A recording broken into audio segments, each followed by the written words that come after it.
сізге бір ең әсер еткен қандай бір өзгеріс естідіңіз? Біздің құқықтық жүйеге басқаша қалыпта келетін парадигмасы басқа, жаңа вице-президент деген ұғымдар. Қандай бап шынымен қазір өзгерісті қажет етеді? Реформа негізі белгілі бір кезеңдерде халыққа серпіліс береді, қарқын береді.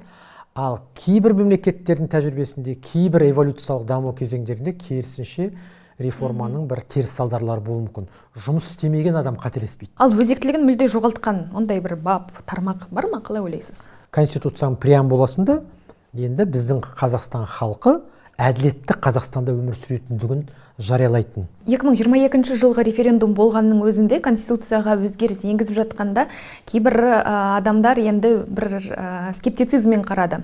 Бүгінде енді ол әлі де бар. Біз бүгінгі таңдағы даму құқықтық моделімізді Америка пішімімен келтіре алмаймыз. Қазақстанда вице-президент лауазымы пайда болады, парламенттің атауы құрылтай деп өзгеруі мүмкін, және Қазақстан халқы ассамблеясы мен ұлттық құрылтайдың орнын халық кеңесі деген жаңа ұйым басады. Бұл Қазақстанда алдағы уақытта күтіп тұрған өзгерістердің тек бір бөлігі ғана. Бұның барлығын президент Тоқаев күні кеше өткен ұлттық құрылтайда айтты. Қазір қызу талқыланып жатыр. Ендеше біз де осы талқылаудан қалыс қалмайық. Армысыздар ағайын, сіздермен бірге сарапшы подкасты және бүгін қонақта заң ғылымдарының докторы Жамаладин Ибрагимов. Қош келдіңіз. Қош келдік. Жалпы алғаш рет енді ұлттық құрылтай осындай мәтіндік трансляция күйінде болды. Оған деген біз үнемі тікелей эфирде көруші едік. Бұл жерде бір интрига да болды, себебі алдымен бір болайын деп жатқан тақырып қана келеді. Мысалы, вице-президент деген лауазым пайда болады, немесе ұлттық парламенттің атауын құрылтай деп өзгерту мүмкін деген сияқты. Бірақ кейін ғана оны ашып айтады. Жалпы өзіңіз осы ұлттық құрылтайдан не күттіңіз, және сізге бір ең әсер еткен қандай бір өзгеріс естідіңіз? Негізі ұлттық құрылтайдың қазақ қоғамында рөлі өте үлкен ғой. Оның өзі қалыптасу өзегі де ең негізгі өзегі сол түркі заманынан өзінің қайнар көздерін алады. Сосын әлемді аузына білеген Шыңғыс хан кезінде үлкен рөл атқарған. Негізгі құрылтайдың бастапқы миссиясы ол мемлекеттің өміріндегі, қоғамдық әлеуметтік өміріндегі ең маңызды мәселелерді шешу. Ол өзі сол қалыптасу эволюциясында екі мезгілде болатын болған. Ол бірінші көктем, екіншісі күз. Яғни жылдың басындағы халықтың алдындағы тұрған әл-ауқатты көтеретін мәселелер мен күздің, яғни нәтижесі келесі жылға дайындық деген сияқты. Осы орайда арасында да осы 5-ші құрылтай енді біріншісі оның өту орны. Өту орны енді біз білеміз, бұған дейінгі құрылтайлар жаңағы 300 басын қосқан, Алаш хан жерленген, Жошы хан негізін салған үлкен Алтын Орданың билеушілерінің бірі жерленген, Ұлытауда өткен. Екіншісі Түркістанда өтті. Ол енді қазақ хандарының, қазақ билерінің жерленген жер. Жалпы түркі халқының бесігі деп қазір түркі президент Ердоғанның да пікірлері бар.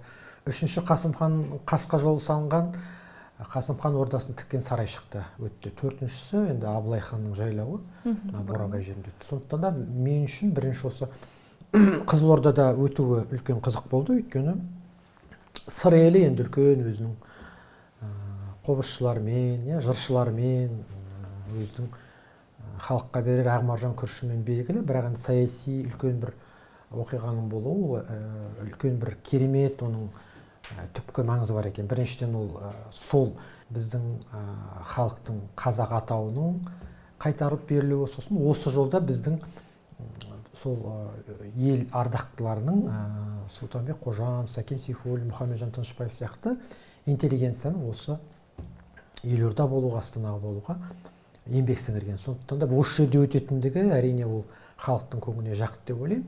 Үлкен символика. Иә, енді екінші нәрсе ол расында да ұлттық құрылтайдан негізі қарапайым азаматтар әлеуметтік экономикалық саладағы жаңалықтар күтті. Енді жасыратын жоқ, қарапайым азаматқа не керек? Ол бүгінгі таңдағы өзінің күйбең тіршілігі, күнделікті өмірі, өзінің әл-ауқатын көтеретін бір мүдделер, қызығушылықтар, жақсы бір материалдық игіліктер. Енді жалпы дүйім жұрт осыны күтті деп ойлаймын, өйткені кез келген құрылтайдың мінберінде әр қоғамның мүшесі, құрылтайдың мүшелері осындай мәселелерді көтеретін тұғын. Екінші, енді ол ақпарат заманында өмір сүріп отырмыз, жасанды интеллект бар, қазіргі ақылшымыз. Ол мынау парламенттік реформаның алдыңғы кезеңде 27 жылға халықты референдум қойып, 28 жыл жүзеге асады деген мерзімді мүмкін осы құрылтайда бәріміз жариялайды деген. біз датаны күттік енді шыны керек. Осындай бір үлкен саяси бір шешімдерді күткен. Бірақ құрылтай өзінің бір соңғы мәжілісі болғаны мүмкін, болуы мүмкін, бір саяси құқықтық өзгерістерге бір леп беретін жаңалықтар дүркін жаңа өзіңіз атап өткен. Енді былайша айтқанда біздің құқықтық жүйеге басқаша қалыпта келетін парадигмасы басқа, жаңа вице-президент деген ұғымдар, жаңағы халық кеңесі деген Қазақстан Халық Ассамблеясының өзінің күшін жойып басқа деңгейге көтерілу туралы мәселелер әрине кез келген азаматты ойландырды. Маған ұнаған нәрсесі негізі осы 5 құрылтайдағы болған қорытынды нәтижелер. 26 заңның жүзеге асуы, ол заңның жақсы болсын, жаман болсын, бүгін біз нәтижелерін көріп отырмыз, тиімділігін көріп отырмыз. Әсіресе адам құқықтарын қорғау саласындағы, әйел құқығын қорғау саласындағы, бала құқықтарына үлкен назар аудару деген мәселелер, енді мен үшін заңгер маман ретінде, жалпы азамат ретінде мен осы нәтижелерді құрылтайдың бірден бір жеткен жетістіктер деп ойлаймын. Ал енді саяси өзгерістер ол әрине болашақтағы жоспарлы мәселелер. Ол әлі де қажырлы еңбекті күтеді. Біз бүгінгі таңда ол мәселелер туралы бір нақты бір түйінін қоятын, нүктесін қоятын мәселелер деп айта алмаймыз. Өйткені бүгін ғана президент конституциялық реформаның әзірлейтін комиссияның жарлығына қол қойды. Міне осы комиссияның құрамына кірген саяси сарапшылар, белгілі кәсіби заңгерлер, қоғам қайраткерлері барлық білім біліктіліктерін салып, кешегі айтқан бастамаларды конституцияның ұстынына кіргізеді, нобайын жасайды. Сондықтан да міне құрылтайдан күткен мәселелердің түйіні осындай деп айтар едім. Тоқаев мырза, енді конституцияға енгізілетін өзгерістер ол енді жаңа конституцияны қабылдаумен пара-пар деді. Шынымен өткен референдум 2022 жылға оның өзінде 33 бапқа өзгеріс енгізілсе, биыл 40-қа енгізілу керек еді, одан да көп деді. Жалпы өзіңіздің пікіріңіз, қандай бапты, мысалы, қандай бап шынымен қазір өзгерісті қажет етеді? Және мүмкін өзгеріс енгізбеу керек, өзектілігін жоғалтпаған қандай бап бар? Негіз енді конституциялық реформа деген жалпы заң ғылымында бұл үлкен бір күрделі институт. Бұл институционалды үлкен бір ғылыми ыждахаттылық деген ұғым бар, қажет ететін ұғым. Өйткені жасыратын жоқ, ол реформа негізі белгілі бір кезеңдерде халыққа серпіліс береді, қарқын береді. Ал кейбір мемлекеттердің тәжірибесінде, кейбір эволюциялық даму кезеңдерінде керісінше реформаның бір теріс салдарлары болуы мүмкін. Бұндай тәжірибе әлемдік тәжірибеде көп. Сондықтан да бүгінгі таңдағы Қазақстан Республикасының конституциялық реформасы бұл былайша айтқанда біздің құқықтық дамудың эволюциясының жалғасы. Неге десеңіздер, кезінде 2022 жылы 5 маусымдағы конституциялық өзгерістерін толықтырулар енгізу туралы референдум қорытындысы шыққан кезде, осы өзгерістер мен толықтыруларға қатысты заңға қол қойған кезде президент мәлімдеген болатын. Бұл конституциялық реформалар мен жалпы мемлекеттегі саяси құқықтық реформалардың бастамасы. Әлі де біз болашақта мемлекетіміздің тұғырын нығайту үшін, тәуелсіздігіміздің мәртебесін бекіту үшін, елімізді әлемдік кеңістікте үлкен бір деңгейде көру үшін біз саяси құқықтық реформаны жалғастырамыз деген. Сондықтан да бұл реформа бізге осындай бір үлкен бір бастаманың болатындығын моральдық тұрғыда дайындап берді. Енді өзгерістерге келетін болсақ, мемлекет басшысы кезде құрылтайдағы сөзінде біздің конституциямыздың мәтінде кейбір қателіктер бар екенін айтты. Оны жасыратын жоқ, сын түзелмей мін түзелмейді дейді. Негізі егерде біз бәсекеге қабілетті ел боламыз десек, әлемнің беткі ұстар алпауыт елдердің қатарына қосыламыз десек, негізі кәдімгідей сындарлы сынды көтере білуіміз керек. Оны түсіне білуіміз керек. Енді кәдімгі күнделікті өмірде айтып жатады ғой, негізі жұмыс істемеген адам қателеспейді деп. Мүмкін бір қыруар бір мамандардың жинақталған кезінде, яғни кешенді бір жұмыстар жасалған кезінде бұл қателіктер кетуі мүмкін. Лингвистикалық жағынан қателіктер бар екенін айтып өтті. Менің ойымша, осы қателіктер жөнделсе екен деймін. Өзгермейтін бұлжымас принциптеріне ол мемлекеттің тәуелсіздігі, мемлекеттік биліктің басты қайнар көзі халық екендігі, одан кейін мемлекеттің басты қазынасы адам, оның өмірі, бостандықтар мен құқықтары. Міне осы ең негізгі басты нормалар бірінші бапта. Бұл өзгермейтін баптар, өзгермейтін құндылықтар. Бұл туралы негізі Конституцияның өтпелі ережесінде де айтылған. Мемлекеттің тұтастығы, егеменділігі, территориялық ауқымдылық бөлінбейтініне байланысты баптар ешқашанда өзгермейді деген.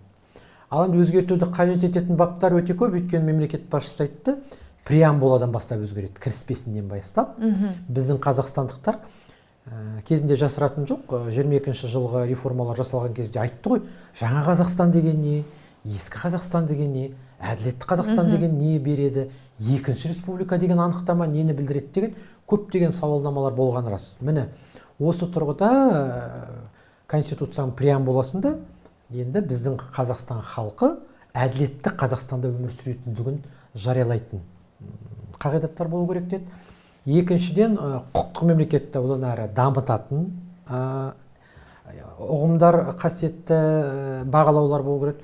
Үшіншіден, мынау жаһандық сын-қатерлерге ең басты қазір төтеп бере алатын үлкен бір көрініс, ол біздің қоршаған орта мен табиғатты қорғау, аялау мәселесі.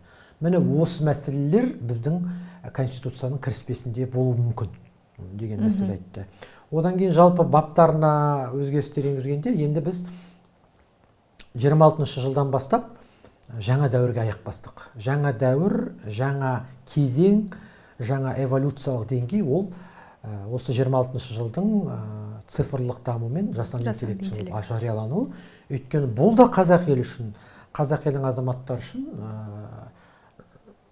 шынында келгенде үлкен бір эволюция, үлкен бір инновация. Өйткені әрбір қазақ елінің азаматы бұған бейімделу керек, дайындалу керек. Жасыратын жоқ, бұған дейін біз біраз өмірлік тәжірибеде таяқта жеп үлгеріп жатырмыз. Бұл құрал тетіктердің дұрыс пайдаланбауынан, заңсыз пайдаланбауынан. Сондықтан да бұл туралы да мемлекет басшысы өте баса назар аударып айтты. Конституцияның баптарында жеке тұлғаның цифрлық құқықтары, жеке тұлғаның өзінің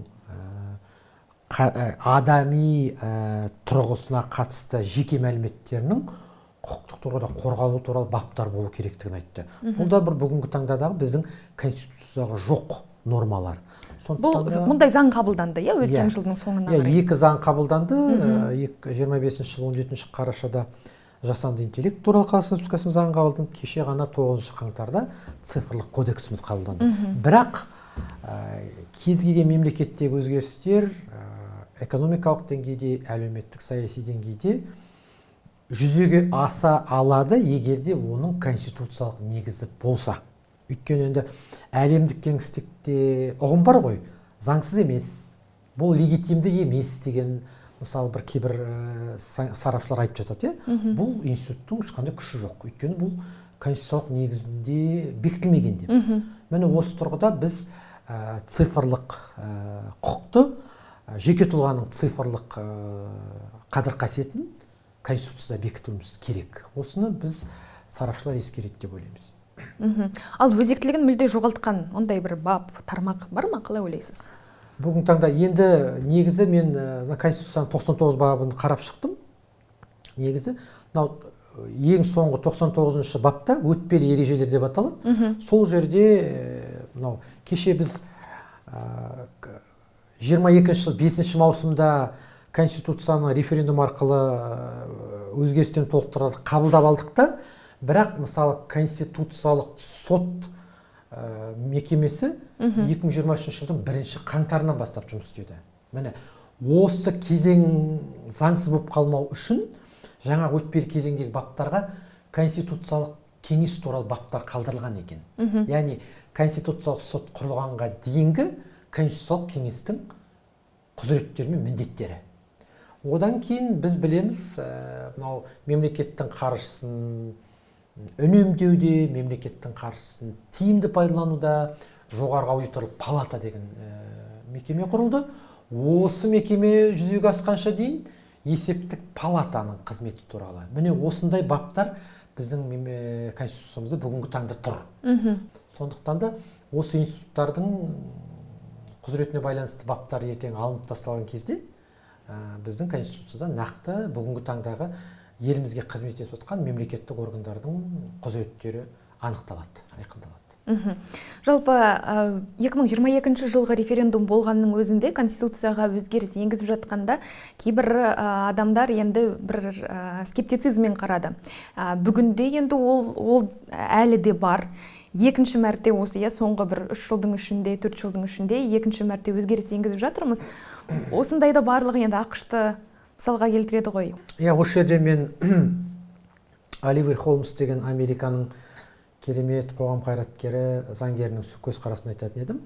Ол кісінің көзқарасы бойынша ол кісі былай деп айтады. Негізі біз конституция туралы айтқан кезде дейді, біз конституциядан ешқандай да бір құдірет күтпеуіміз керек дейді. Оның әрбір беттерінен ешқандай сиқыр күтпеуіміз керек дейді. Конституция деген ол жай ғана қағаз парақтардан тұратын құжат дейді. Американың конституциялық құрылымы неге мықты дейді. Американың конституциясының мықты болып әлемдік кеңістікте бағаланатыны оның конституциялық жүйесі мен институттарының мықтылығында дейді. Яғни сол конституцияны жүзеге асыратын тетіктермен сол конституциялық нормалар мен талаптарды орындауға дайын болып тұрған қоғам. Осы себептен Американың конституциялық құрылымы да Америка Құрама Штаттарының әлемдік деңгейдегі конституциясының рөлі жоғары деп айтады. Осы жерде бір қызықты бір материал айтқым келіп кетеді ақпаратта. Негізі мынау әлемдік көзқараспен бірінші конституция Америка Құрама Штаттарының конституциясы деп айтылады ғой. Ол 17 қыркүйекте қабылданған. Негізі ең бірінші конституция Польша мемлекетінің конституциясы екен. Өйткені ол сол 1787 жылы мамыр айында қалыптасқан екен. Егер біз хронологиямен қарайтын болсақ, әрине бұл ақпаратта бір жаңағыдай назарға аларлық деген сияқты. Сол бұл бір мәселе. Екінші мәселе, біз енді бүгінгі таңда қанатымыз кеңге жайған, оңмен солымызды танитын, жан-жағымызды бағдарлай алатын мемлекеттік деңгейге жеттік. Әрине ол мыңдаған ғасырлар бойы эволюциядан өттік, ол бір күнде келіп орналасқан жоқ. Сондықтан да біз бүгінгі таңдағы даму құқықтық моделімізді Америка пішінімен келтіре алмаймыз. Америка Құрама Штаттарының 18 ғасыр соңынан бастап құрылу эволюциясы бөлек. Екінші, оның құрылу кеңістігі де бөлек. Ол өзі әу бастан жан-жақтан келіп қосылған азаматтардан, сол кездегі мемлекеттің әкімшілік территориялық бөлім штаттарға бөлінуінен құралған мемлекет. Америка Құрама Штаттарының конституциясы екі үлкен құрылымнан тұрады. Ол бірінші федеративтік мемлекеттің конституциясы, бас конституция, сіз айтып отқан жаңа 27 өзгеріс енгізген. Одан кейін әрбір штаттың конституциясы. Яғни 55-ке жуық штат деп айтатын болсақ, әрбір штат өзінің конституцияларын бүгінгі заманның қажеттілігіне, талаптарына байланысты өзгертіп отырады. Сондықтан да конституциялық эволюция деген, конституциялық өзгеріс деген жалпы ол мүмкін мынау конституциялық құқық ғылымы көзқарасынан, заң ғылымы саласынан қажетті нәрсе. Әрине қарапайым азаматтардың ойын, олардың толқуын түсінуге болады. Өйткені қарапайым азаматқа ол бір бұлжымас мемлекеттің, оны бәріміз жабылып ата заң деп аударып бердік қазақшаға, латын тілінен алған конституция сөзін. Әрине сосын олар ойлайды, ата заң неге өзгереді деп. Бұл заманның талабына, заманның қажеттілігіне. Сосын енді кешегі құрылтайда қаншама қоғам өкілдері болды. Олар да өздерінің пікірлерін айтты. Әрбір саланың мамандар пікірлерін айтты. Сондықтан да бұл ойда бар, яғни саяси күштердің, саяси ойлардың, қоғамдық бірлестіктердің, саяси партиялардың өкілдерінің, жалпы қоғам өкілдерінің де ұсыныстарымен өзгертілуі мүмкін. Сондықтан да бүгінгі таңда бұл енді құқықтық дамудағы өзекті мәселелердің бірі күн тәртібіне ұлттық құрылтайда қойылды. Сондықтан да бұл реформа өзінің жалғасын табады. Жалпы қалай ойлайсыз? Енді 35 жылдық тарихы ғана бар. Енді шынымен тәуелсіз деген мемлекетті алатын болсақ, 35 жылдық қана тарихы бар мемлекет үшін осыншама өзгеріс енгізу ол бір норма сияқты шынымен. Енді шынымен сіздің сөзіңізге қосылам. Оңды солын енді танып жатыр. Осыдан кейін нық аяғына тұрып алып, өзінің бір белгілі бір бағытын ұстанып алғаннан кейін мұндай өзгерістер мүмкін болмас та шығар. Иә. Енді біз 22 жылғы 5 маусымдағы референдумға азамат ретінде қатыстық қой, дауыс беруге барарда.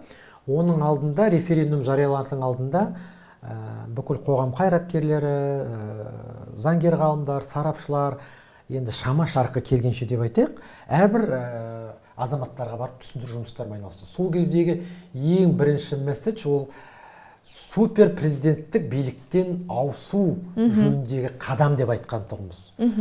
Бұл идея біздің мемлекеттегі конституцияның мәтін мазмұнының жаңа заманның талабына сол кезеңде сәйкес еместігін көрсетті. Өйткені сіз өте жақсы жаңа сұхбаттың басында керемет идея айттыңыз.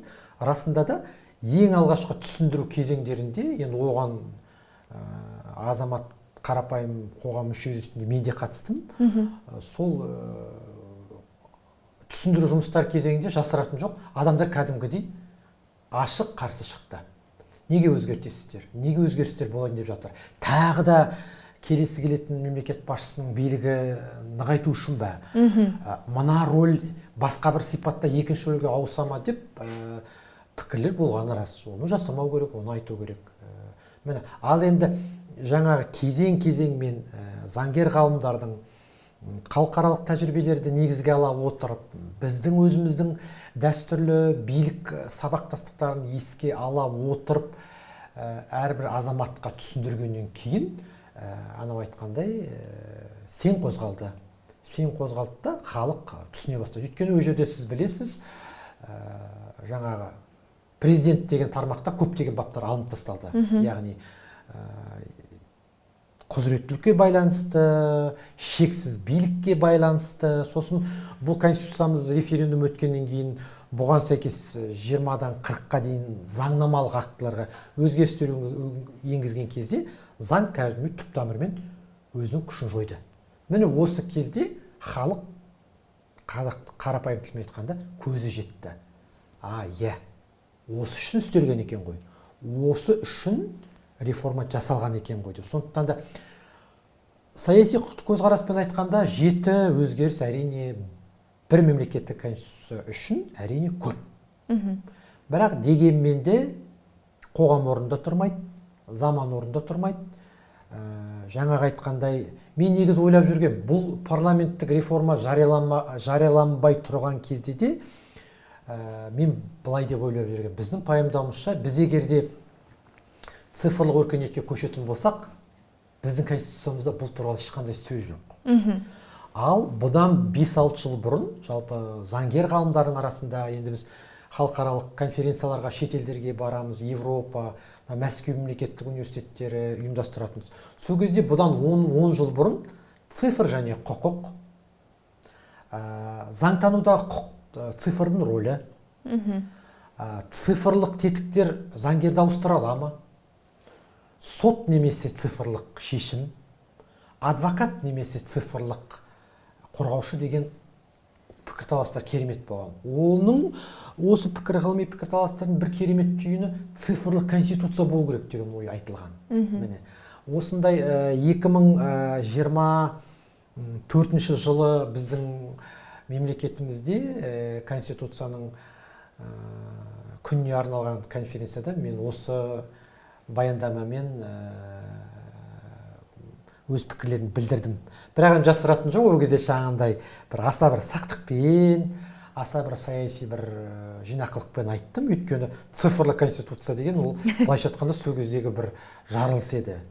Сондықтан да бұл платформа, бұл конституциялық реформа мен парламенттік реформа міне осы жаңа дәуірдің, жаңа заманның талаптарына сәйкес болу үшін істелу керек. Өйткені біз бір үлкен деңгейде цифрлық өркениетпен жасанды интеллектті дамытып қойып, мына жерде конституциямыз адамның құқықтарын қорғау, адамның еркіндіктерін қорғау, ол әр мемлекеттің міндеті және парыз деп қоя салсақ, ертең мүмкін азаматтарымыз айтуы мүмкін.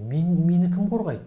Мен цифрлық кеңістіктегі бостандығымды кім қорғайды? Оның қорғалу үшін қандай өкілетті орган жауап деп жатса, бізде оған жауап болмайды. Жауап жоқ еді.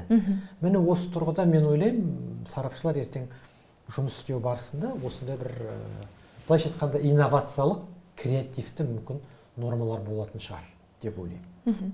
2022 жыл өзгерістерді айттыңыз ғой, шынымен президенттің шексіз билігі болғаны есімізде де жоқ қазір. Жалпы суперпрезиденттік форматтан қазір өтіп жатырмыз. Алдағы уақытта осы парламенттік реформа бұл өзгерісті қаншалықты күшейте алады деп ойлайсыз? Енді жаңағы айтқан президенттік институттың эволюциялық кезеңдері ғой. Енді осы кезеңде жаңа бір институционалдық жауапкершілік пайда болады. Бұл бір. Екіншіден, енді бізде мемлекеттік деңгейде қалыптасқан тұжырымдама бар ғой, күшті президент, ықпалды парламент, жауап беретін үкімет деп.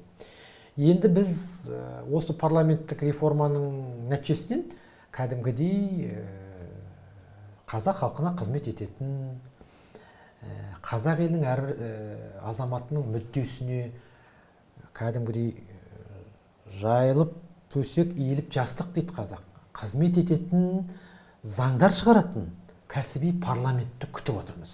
Қоғам осыны күтіп отыр.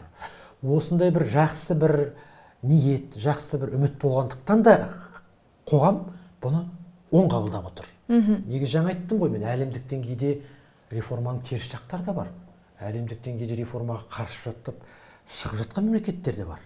Міне, сондықтан да біздің қоғам осындай бір жақсы үміттің нышаны болғасын, бұл реформаны қабылдап отыр.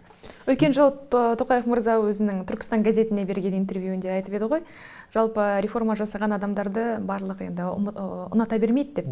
Бірақ ол тарихта оның жасаған бір жұмысы қалады деп аты қалмаса да. Өйткені реформа деген, көрдіңіз бе, реформа деген ол көпшілік үшін жасалатын нәрсе. Ал енді есте қалатын нәрсе, мемлекет басшысының ол сұхбатта айтқан нәрсесі, популизм шешім қабылдаған тұлғалар ғана есте қалады деп айтатын өзінің пікірі бар. Сондықтан да бұл президент институты меніңше көптеген құзыретін кеше 22 жылы 5 маусымда бірден ауыстырды. Ол конституциялық реформаның екінші бір үлкен бір қағидаттардың бірі азаматтардың мемлекеттік билікке араласуы, мемлекеттік билікке қатысу құқығының болуы деген үлкен деңгеймен де өзгерістер жасалды. Сондықтан да бұл өзгерістер расында да президент билігінің құзыреттерінің тағы да жаңағы болатын кәсіби парламентке берілуі, сосын биліктердің арасындағы тепе-теңдік, тежемелік принципінің қайтадан жетілуі, жаңа деңгейге көтерілуі. Өйткені біздің мемлекеттегі үш билік тармақтарының өзара теңгермелі қызмет ету ол қоғам үшін өте қажет. Бүгінгі геосаяси жағдайда, бүгінгі әлемдік кеңістіктегі түсініксіз саяси бір келіспеушіліктер, Біріккен ұлттар ұйымының жарғысының нормаларының есепке алынбауы мәселесі бүгінгі таңда бізде өте бір жинақы, жүйелі реформаны қабылдап, былайша айтқанда, қазақша айтқанда, етек жеңімізді тездетіп, жинақтап бекітіп алуымыз керек. Өйткені мемлекет әрқашанда сын қатерлерге дайын болу керек. Ал ол сын қатерлердің басты бір тетігі ол мемлекеттің тұрақтылығы. Мемлекеттік билік институттарының үйлесімді жұмыс істеуі. Үшіншіден, мемлекеттің сол тетіктері арқылы өзінің халқының алдындағы жауапкершілігі. Президент егер мемлекет басшысы белгілі бір себептерге байланысты өзінің лауазымын тастайтын болса, кететін болса, мемлекетті басқара алмай қалатындай бір жағдайда болса, онда келесі президенттің сайлауын 2 айдың ішінде өткізу қажет деді. 60 күн ішінде қандай сайлау алды бір бағдарлама жасап өткізуге болады, кампанияны бір нәтижелі ұйымдастыруға мүмкіндік бар ма, қалай ойлайсыз? Жалпы енді біздің қазақ халқында тәмсіл бар ғой, адамның айтқаны емес, Алланың дегені болады деген. Адамның басы Алланың доғы дейді. Бұл үлкен бір нәтижелі шешімдерді уақыт көрсетеді. Уақыт таразы ғой, уақыт өлшем. Біріншіден. Екіншіден бұл тәжірибе бар екен. Мен шетелдің тәжірибесін қарап шықтым.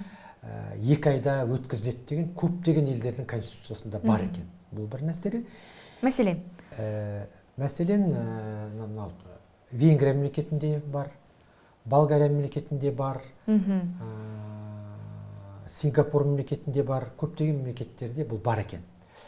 Бұның мәселесі енді бұл өткен жолы 22 жылы 5 маусымда біз өзгерістер мен толықтырулар енгізген кезде өте бір ерекше бір норма үкіметке төтенше жағдай кезінде заң шығару құзыретін беру туралы норма енгізгенбіз. Сол енгізген кезде қоғамда кәдімгі үлкен резонанс болған. Кәдімгідей басқа мемлекеттердің заңгер ғалымдары да сын пікір айтып, сіздер қалай 3-ші тармаққа Конституцияның 3-ші бабының тармағынан жазып қоясыздар. Қазақстан Республикасында 3 билік тармағы бар. Заң шығарушы, атқарушы, сот билігі дейсіздер де, сол атқарушы билікке заң шығару құзыретін бересіздер. Сіздер конституциялық құқық нормасын бұзып жатқан жоқсыздар ма? Не істеп жатсыздар? Конституциялық ғылымды принципін басқаша өзгертіп жатқан жоқсыздар ма деп, мен өзім үлкен бір халықаралық конференцияда болғанда үлкен саяси пікір болған, маған кәдімгідей бүкіл ғалымдар сұрақты жаудырған. Сол кезде мен деп айттым, сіздер дұрыссыздар. Біріншіден сіздер Конституцияның ол бабын жақсылап оқыңыздар. Ол бапта былай деп жазылған. Егер де, енді Алла өз сақтасын дейді ғой, Құдай өз сақтасын, ел басына бір жағдай түскен кезде, төтенше жағдай кезінде парламенттің заң шығару процесі ол өте күрделі процесс. Оның рәсімдеу уақыттары бар. Өте ұзақ. Келісім, ертең міне болашақ парламентте 8 комитет болу керек деп ұсыныс жасалды. Комитеттермен өту керек, мемлекет оны келісу керек дегенде, былайша айтқанда төтенше жағдай сен күтіп тұрмайды ғой. 17 ақпанда бұлар оны шығарады екен деп. Сондай кезде үкімет сол жарияланған төтенше жағдай кезінде ғана заңдық күші болатын уақытша нормативтік акт қана қабылдайды. Төтенше жағдай бітеді, ол өз күшін жояды. Қаңтардың 23 күні бітеді, 24 күні ол күшін жояды деп. Мен осындай норманы айтқан тұғым. Сол сияқты мынау 2 айдағы, жаңа сіздің айтып отқан сұрағыңызға байланысты, 2 айдағы кезектен тыс сайлау, бұл жерде активдеушілерде кезектен тыс сайлау туралы норма енгізілу керек деген ұсыныс, енді бұл ұсыныс деп ойлаймын. Енді заңгер ғалымдар отыр, мен жаңа құрамды қарап шықтым, ішінде конституциялық құқықпен айналысып жүрген ғалымдар бар, мемлекет және құқық теориясымен айналысып жүрген ғалымдар бар. Жан-жақты әлі де зерделейді деп ойлаймын. Бірақ осы 2 ай көлемінде егерде бір лайықты саяси тұлға болса, сосын мүмкін енді жасыратын жоқ. Кез келген уақытта да саяси құқықтық тұрдағы сабақтастық болады. Өйткені енді айдан анық нәрселер ғой. Конституцияда мысалы президентке үміткердің талаптары белгіленген. Президент туралы Қазақстан Республикасының заңында барлық талаптар белгіленген. Әрине жоғары бір амбициясы бар. Елім деген, жерім деген азамат, еліне жанашыр азамат. Ол бүгіннен бастап өзін бұлай моральдық жағынан дайындап, қазақша айтады, икемдеп дейді. Икемдеп жүреді. Сондықтан да меніңше 2 ай деген бүгінгі таңдағы ғаламдық жылдам өтіп жатқан дәуірде аз емес, жеткілікті уақыт. Егерде лайықты тұлға болса, меритократиялық принциптерге сәйкес үміткер болатын болса, 2 айда мүмкін халықты сендіретін, азаматтарды сайлау тұрғысынан көндіретін бағдарлама жасауы мүмкін. Жамалдин мырза, әңгімеңізге көп рахмет, талқылап, ара жігін ажыратып бердіңіз. Құрметті көрермен, ал сіз конституциялық реформадан не күтесіз? Осы жұмыс тобы қандай бір өзгерістерді сіздің ойыңызша жасауы қажет? Оны біздің шығарылымның астындағы комментарийге пікірлеріңізді жазып кетіңіздер. Арнаға жазылмасаңыздар, жазылып, лайк басып отырыңыздар. Және енді осы күн тәртібіндегі тағы бір өзекті қызықты сұрақ, ол елдегі Тоқаевтан кейінгі екінші адам кім болады? Ойларыңызбен бөлісе отырыңыздар.